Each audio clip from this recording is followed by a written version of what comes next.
நீங்க கொடுங்க, என் மேல சேர்த்து அடிங்க, எல்லாம் படிங்க. நாளைக்கு நான் இங்க இருந்தா என் உயிருக்கே ஆபத்து, என் உயிருக்கு ரொம்ப ஆபத்துங்க சார். எல்லாரும் வணக்கம். கமலஹாசன் அவர்கள் நடித்த குருதி புனல் படத்தை எத்தனை பேர் பார்த்துருப்பீங்கன்னு தெரியல. ஒருவேளை 90ஸ்லயோ அல்லது அதுக்கும் முன்னாடியோ பிறந்திருந்தா அந்த படத்தை பார்த்துருக்கிறதுக்கு வாய்ப்பு இருக்குது. அதுல ஒரு டயலாக் ஒன்று வரும், every man has a braking point.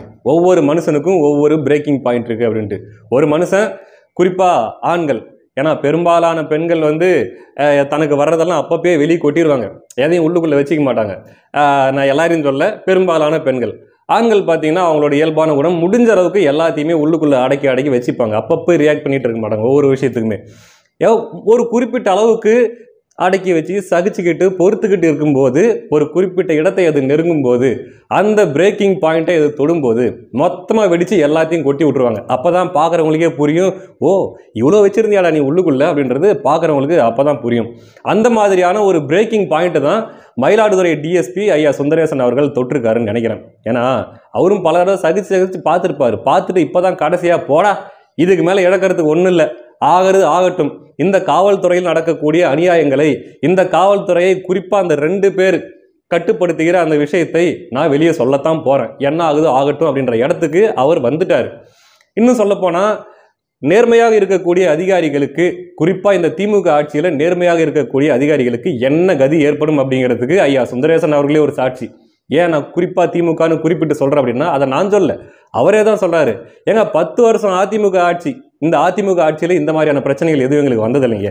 ஆனால் எப்பப்பெல்லாம் திமுக ஆட்சிக்கு வருதோ அப்பப்பெல்லாம் நாங்கள் இந்த மாதிரியான பாதிப்புகள் ஆளாகிறோம் அப்படின்றத அவரே தான் சொல்கிறாரு. இதே ஏடிஎம்கே கிரவுண்ட்ல 10 வருஷம் நான் வேலை செஞ்சேங்க சார். என் மேல எந்த பனிஷ்மெண்ட்டும் வரலையா? ஏன் வரல? இப்ப திருப்பி ஆரம்பிச்சுட்டாங்க, இப்ப மறுபடியும் பிரச்சனை. அப்ப டிஎம்கே ஆட்சி வரும்போதுலாம் எனக்கு பிரச்சனை கொடுப்பீங்களா நீங்க? இந்த காவல்துறை அதிகாரியோட இந்த ஒரு ஸ்டேட்மெண்ட்ல இருந்தே தெரியுது, எப்பப்பெல்லாம் திமுக ஆட்சிக்கு வருதோ அப்பப்பெல்லாம் இந்த நேர்மை, உண்மை, இது போன்ற நல்ல விஷயங்களுக்கு தமிழ்நாட்டில் இடம் இல்லை. அவங்க ஆட்சிக்கு வந்துட்டாலே இந்த நேர்மை, உண்மை, இது போன்ற விஷயங்கள்லாம் எங்கேயாச்சும் வெளி மாநிலங்களுக்கோ அல்லது வெளிநாடுகளுக்கோ தப்பி ஓடிடும். தப்பி தவறி கூட தமிழ்நாட்டில் இருக்காது அப்படிங்கிறதுக்கான சாட்சி தான் இந்த மாதிரியான விஷயங்கள்லாம். அதாவது ஒருத்தர் நேர்மையாக இருக்கணும் அப்படின்ட்டு ஆசைப்பட்டாலுமே கூட ஒன்று அவர் அடக்கப்படுவார் அல்லது அவர் துரத்தி அடிக்கப்படுவார். இது 2ல் 1 தான் திமுக ஆட்சியில் நடக்கும் அப்படிங்கிறதுக்கு இதுவே ஒரு சான்று. அப்படி இருக்கக்கூடிய அந்த சூழ்நிலையில தான் பார்த்தீங்கன்னா ஐயா சுந்தரேசன் அவர்கள் என் உயிருக்கே ஆபத்து வரப்போகிறது அப்படின்ற மாதிரி அவர் சொல்லியிருக்காரு. ஏன்னா இந்த அளவுக்கு எல்லாத்தையுமே உடச்சி இவங்க உள்ளே இருக்கக்கூடிய விஷயங்களெல்லாம் அவர் வெளியெடுத்து பேசுகிறாருன்னா, முதல்ல அவங்கள அடக்க பார்ப்பாங்க, அடுத்து சஸ்பெண்ட் பண்ணுவாங்க, அடுத்து அவங்களுடைய உரிமைகளை பறிப்பாங்க. அதையும் மீறி ஒருத்தர் பேசுறாருன்னா கடைசி கட்டம் என்ன? அதைத்தான் அவர் சொல்றாரு. போலீஸ்ல சார் இது முக்கியம் இல்ல சார், ஸ்டார் முக்கியம் இல்ல சார், மன நிம்மதி முக்கியம் சார். என் குடும்பத்தோட சந்தோஷமா இருக்கணும் sir. Sir I am not 25, 35, I am 55, 55 வயசு ஆகுது சார். என் என் பொண்ணுக்கு கல்யாணம் எல்லாம் பண்ணி பேரம் பேத்திலாம் எடுத்தாச்சுங்க சார். நாளைக்கு அந்த குடும்பத்துக்கு யார் சார் ப்ரொடெக்ஷன்? சொல்லுங்க சார், நீங்களே சொல்லுங்க. என் குடும்பத்துக்கு யார் ப்ரொடெக்ஷன்? செத்து போயிட்டா ஒரு மலர் மலையை வச்சுட்டு ஒரு அப்படியே போயிடுவீங்க, ஒரு கண்ணீர் விட்டுட்டு போயிடுவீங்க அதிகாரிகள். அதுதான் சார் இன்னைக்கு நடக்குது. நீங்க கொடுங்க, என் மேல சேர்த்து அடிங்க, எல்லாம் படிங்க. நாளைக்கு நான் இங்க இருந்தா என் உயிருக்கே ஆபத்து, என் உயிருக்கு ரொம்ப ஆபத்துங்க சார். நான் என்ன சொல்ல வரேன் சார், தயவு செய்து சார், இது நீதியரசர்கள், இத பாத்துக்கிட்டு இருக்கிற கண்ணியமிக்க பொதுமக்கள் அனைவருமே எனக்காக இவ்வளவு சப்போர்ட் பண்றீங்க. நான் பாத்துட்டு இருக்கேன், நான் Facebook அது இது எல்லாம் பண்றீங்க.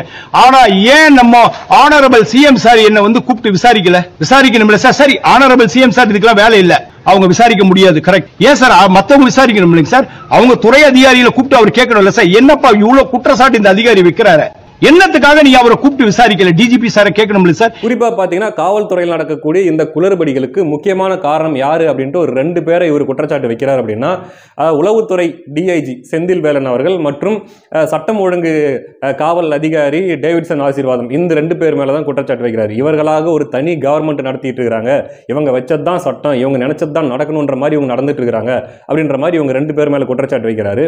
இவர் மட்டும் இல்ல, மாரிதாஸ் அவர்களுடைய வலையொலியில பாத்தீங்கன்னா இன்னொரு டிஎஸ்பி, அவரும் டிஎஸ்பி தான், அவரும் பாத்தீங்கன்னா குரல் பதிவா ஒரு கருத்தை அவர் சொல்லியிருக்கிறாரு. என்ன அப்படின்னா அவரும் இதே குற்றச்சாட்டு தான். இந்த 2 பேர் மேலதான் அவரும் குற்றச்சாட்டு வைக்கிறார். இவங்க தான் காவல்துறையை சரியா செயல்பட விடாம தங்களுடைய இஷ்டத்துக்கு அவங்க நடத்திட்டு இருக்கிறாங்க அப்படின்ற குற்றச்சாட்டை வைக்கிறாங்க. அப்போ இதெல்லாம் சரி பண்ண வேண்டியது யாரு அப்படின்னு பாத்தீங்கன்னா காவல்துறையை தன்னுடைய நேரடி கட்டுப்பாட்டில் வைத்திருக்கக்கூடிய முதல்வர். ஏன் இப்படி நடக்குது, தான் தோன்றித்தனமா ஏன் இப்படி பண்ணிட்டு இருக்கிறாங்க அப்படின்ற மாதிரி குற்றச்சாட்டு வருது அப்படின்னா இந்த நேரடி கட்டுப்பாடு அந்த லட்சணத்தில் இருக்குது. ஒன்றும் இல்லை, இத்தனை முதல்வர்கள் தமிழ்நாட்டில் எத்தனையோ முதல்வர்கள் வந்திருக்காங்க. ஒவ்வொரு முதல்வருக்கும் ஒரு மாதிரியான பேர் வரும். இப்போ ஐயா காமராஜர் அவர்களை எடுத்துக்கிட்டிங்கன்னா நேர்மையான முதல்வர், எளிமையான முதல்வர் அப்படின்ற பேர் அவருக்கு இருக்கும். அதே மாதிரி ஐயா கருணாநிதி அவர்கள் எடுத்துக்கிட்டிங்கன்னா ஊழல் முதல்வர் அப்படின்ற பேரை நிறைய அவர் வாங்கியிருக்கிறாரு. அந்த மாதிரி ஒவ்வொருத்தருக்கும் ஒவ்வொரு பேர் வந்திருக்கும். ஆனால் இதுவரைக்கும் தமிழ்நாட்டை ஆண்ட முதல்வர்களுடைய வரலாற்றிலேயே யாரும் வாங்காத பொம்மை முதல்வர் என்கிற பெயரை வாங்கியவர் ஐயா ஸ்டாலின் அவர்களுக்கு தான். அந்த பெருமை அவர்களுக்கு மட்டும்தான். தமிழ்நாட்டில் இருக்கக்கூடிய எதிர்க்கட்சிகள் உட்பட, அரசியல் திறனாய்வாளர்கள், விமர்சகர்கள் உட்பட அனைவரும் பொம்மை முதல்வர் என்று ஐயா ஸ்டாலின் அவர்களை அழைக்கிறார்கள் என்றால் பல விஷயங்கள்ல அந்த பெயருக்கு தான் தகுதியானவர் என்பதை ஐயா ஸ்டாலின் அவர்கள் நிரூபித்திருக்கிறார். அதுல ஒண்ணுதான் இந்த காவல்துறையின் மீது இருக்கக்கூடிய நேரடி கட்டுப்பாடு. ஒன்றும் இல்லை, அவங்க இஷ்டத்துக்கு ஒரு டிஎஸ்பியோட வண்டியை பறிச்சு வச்சுக்கிறாங்க, ரோட்ல அவங்க பாட்டுக்கு நடக்க விடுறாங்க. இப்படியெல்லாம் இருக்கும்போது ஒரு முதல்வர், ஒரு ஸ்ட்ராங்கான ஒரு முதல்வர், தன் உண்மையாவே கட்டுப்பாட்டில் வச்சிருக்கிற ஒரு முதல்வராக இருந்தா இதெல்லாம் நடக்குமா? காவல்துறை மீது அடுக்கடுக்கான குற்றச்சாட்டுகள் எல்லா நாளும் வந்துகிட்டே இருக்குது. ஒரு பக்கம் பொதுவாகவே மக்களுக்கு, அதாவது காவல்துறைக்கும் மக்களுக்குமான அந்த இடைவெளின்றது ரொம்ப பெருசாகி போச்சு சமீப காலங்களில். முன்னெல்லாம் எப்படி இருந்துச்சுன்னா, நமக்கு ஏதாவது ஒரு கஷ்டம், நமக்கு ஏதாச்சும் ஒரு பிரச்சனை அப்படின்னா காவல்துறையை நம்ம போய் அணுகுவோம். இப்போ என்ன மாதிரி மாறிடுச்சுன்னா, எங்கே ஏதாவது ஒரு பிரச்சனைன்ட்டு போய் காவல்துறையை அணுகி அது மூலமாக நம்மளுக்கு வேற ஏதாவது பிரச்சனை வந்துருமா அப்படின்ட்டு காவல்துறையை பார்த்து மக்கள் அஞ்சி பயந்து ஒதுங்கி செல்கிற நிலையில்தான் இப்போதைய காவல்துறை இருக்கிறது. அதற்கு காரணம் சில தவறான அதிகாரிகள், அவற்றை கட்டுப்படுத்த முடியாத தமிழக முதலமைச்சரும் தான். வேற யாரும் இதுக்கு பொறுப்பேற்க முடியாது. எல்லாருமே நம்ம தப்பானவங்கன்னு சொல்ல முடியாது. ஒரு உதாரணத்துக்கு பாருங்க, இந்த அதிகாரியை கூட நம்ம அந்த காணொலிகளை பார்த்துருப்போம். அப்படியே ரோட்டில் அவர் பாட்டுக்கு நடந்து வராரு, கையில் அந்த தொப்பியை அதெல்லாம் வச்சுக்கிட்டு அப்படியே நடந்து போறாரு. ஆப்போசிட்ல பார்த்தீங்கன்னா டூ வீலரில் ஒருத்தர் வராரு. அது யாருன்னு தெரியல, ரேண்டமாக ஒருத்தர் டூ வீலரில் வராரு. அவர் அதற்கு எதிர் திசையில் அவர் போயிட்டு இருக்காரு. ஆனாலும் ஒரு காவல்துறை அதிகாரி இப்படி நடந்து வராரு, இது கொஞ்சம் ஆடா இருக்கு. ஏன்னா வந்தால் ஒரு கூட்டமாக எங்கேயாச்சும் ஒரு ரோந்து பண்ணிக்கு போவாங்க, இல்லைன்னா ஜீப்பில் போவாங்க. இவர் என்ன சம்மந்தமே இல்லாமல் தனியாக நடந்து போயிட்டு இருக்காரு, அது ஒரு உயர் அதிகாரி நிலையில் இருக்கக்கூடியவர் அப்படின்ட்டு அந்த வண்டியை திருப்பிக்கிட்டு அந்த காவல்துறை அதிகாரிகிட்ட சுந்தரேசன் அவர்கள்ட்ட கேட்குறான். ஐயா என்ன கேட்டிருப்பாங்க, ஐயா ஏன் தனியாக நடந்து போகிறீங்க, எங்கே போகிறீங்கன்னு சொல்லுங்கள், நான் உங்களை ட்ராப் பண்ணுறேன் அப்படின்னு தான் கேட்டிருப்பான். அப்போது அவர் இல்லை தம்பி பரவாயில்ல, நான் பார்த்துக்கிறேன் அப்படின்ட்டு அந்த பையனை அப்படி தட்டி கொடுத்துட்டு அவர் பாட்டுக்கு மறுபடியும் நடந்து போகிறாரு. அப்போது உண்மையாகவே காவல்துறை அதிகாரிகளை பார்த்து பயந்து விலகி போகிறவங்க இருக்கக்கூடிய இந்த சமயத்தில் ஒரு அதிகாரியை பார்த்து நான் உங்களை ட்ராப் பண்ணுறேன் வாங்கய்யா அப்படின்னா இந்த அளவுக்கு தான் காவல்துறையின் மீது மக்கள் மதிப்பும் மரியாதையும் வைத்திருக்கிறார்கள். உண்மையாகவே ஒரு காவல்துறை அதிகாரியோ ஒரு காவலரோ நேர்மையாக இருக்கும் பட்சத்தில், மக்களுடைய வரி பணத்திலிருந்து நான் சம்பளம் வாங்குறேன், அந்த மக்களை பாதுகாப்பது தான் என்னுடைய கடமை அப்படின்ட்டு நேர்மையாக வேலை செய்கிற பட்சத்தில், மக்கள்கிட்ட அவங்க ரொம்ப ஃப்ரெண்ட்லியாக இயல்பாக இருக்கக்கூடிய பட்சத்தில், மக்களுடைய மனதில் அவர்கள் எந்த உயரத்தில் அந்த காவலர்களை வைத்து பார்க்கிறார்கள் என்பதற்கு இத்தகைய காட்சிகள் எல்லாம் சாட்சி. ஆனால் பார்த்தீங்கன்னா பல காவலர்கள் பார்த்தீங்கன்னா அவங்க ஒரு மாதிரி ஆட்டிடியூடாக, அவங்க ஒரு தனி உலகத்தில் இருந்துக்கிட்டு மக்களை ஒரு விதமாக ட்ரீட் பண்ணுறது, நிறைய பேர் நிறைய விதமாக இருக்கிறாங்க. ஒன்றும் இல்லை, இன்னும் எனக்கே சொந்த அனுபவங்கள் பல இருக்குது. ஒரு தடவை கூட பார்த்தீங்கன்னா ரொம்ப ஒரு அவசர வேலையாக தான் போயிட்டு இருந்தேன். ஒரு மருத்துவமனைக்கு போயிட்டு இருந்தேன். அதாவது எனக்காக இல்லை, இன்னொருத்தருக்காக மருத்துவமனைக்கு நான் போயிட்டு இருந்தேன். போயிட்டு இருக்கும்போது அவசரமாக நான் போய் சேர வேண்டியது இருக்குது. ஆனால் ஒகேனக்கல்ல ஒரு போலீஸ் என்னை நிறுத்திட்டு கேட்டார், டாக்குமெண்ட்ஸ்லாம் எடு அப்படின்னாரு. நானும் எல்லாத்தையும் எடுத்து காட்டினேன், எல்லாத்தையும் வச்சிருந்தேன், எல்லாத்தையும் காட்டினேன். சரி காட்டின உடனே விட்டுருவாரு, கிளம்பிடலாம், சீக்கிரம் போய் சேரணும் அப்படின்ட்டு அங்கே நின்றுருந்தேன். முடித்த உடனே என்ன வேலை பார்க்குற அப்படின்னாரு. எனக்கு என்னடா இது சார், இல்லை சார் மருத்துவமனைக்கு இது ஹாஸ்பிட்டலுக்கு போகணும் அவசரமா சார் அப்படின்னா. என்ன வேலை பார்க்குற சார்?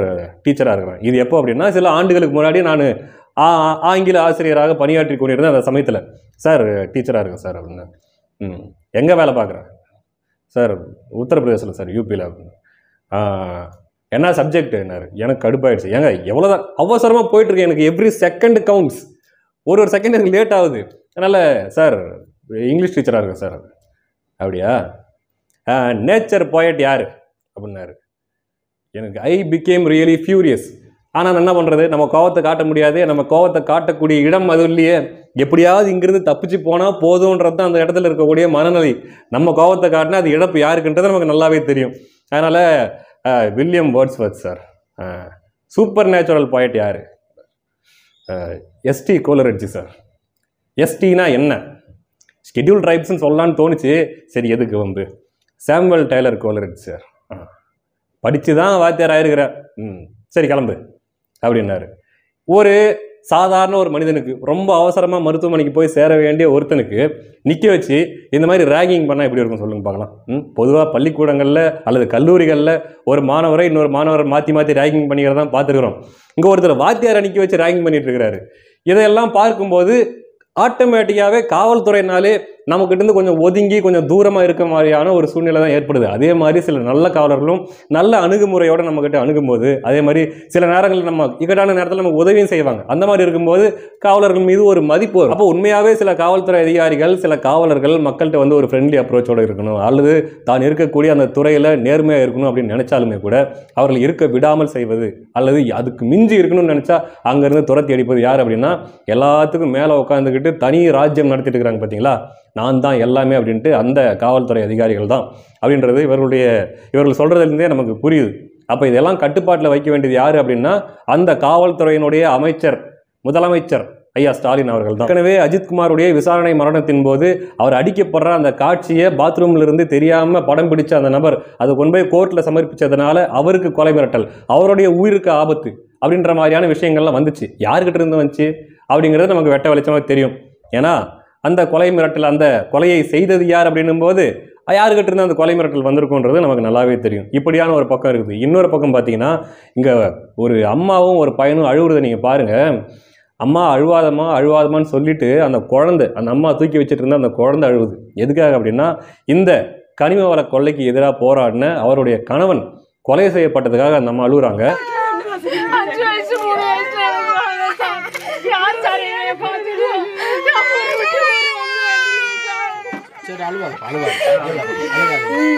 குழந்தைக்கு கூட பாருங்க.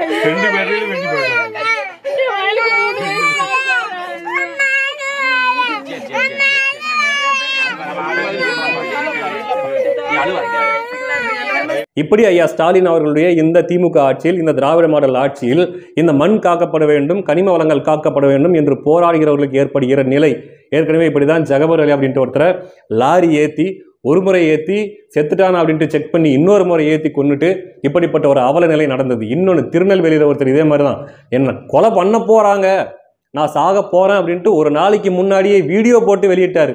அதுக்கப்புறமும் கூட அந்த போராளிக்கு பாதுகாப்பு கொடுக்க வக்கில்லாத இந்த திராவிட மாடல் ஆட்சியில் எப்படி இருக்குதுன்னு பார்த்துங்க. அதே போல உண்மையும் நேர்மையாக இருக்க வேண்டும் என்று ஆசைப்படுகிற அதிகாரிகளுக்கு என்ன நிலை ஏற்படுகிறது, என்ன கதி ஏற்படுகிறது, பெண்களுடைய பாதுகாப்பு எந்த லட்சணத்தில் இருக்குது, இது எல்லாத்தையுமே தமிழக மக்கள் பார்த்துக்கிட்டு தான் இருக்கிறாங்க. இது எல்லாமே இன்னும் 6 மாதத்தில், இன்னும் அந்த 2026 தேர்தலின் போது இது முடிவு கட்டப்படும் அப்படிங்கிறத எதிர்பார்ப்போம். அடுத்த காணொளியில் சந்திக்கலாம். நன்றி.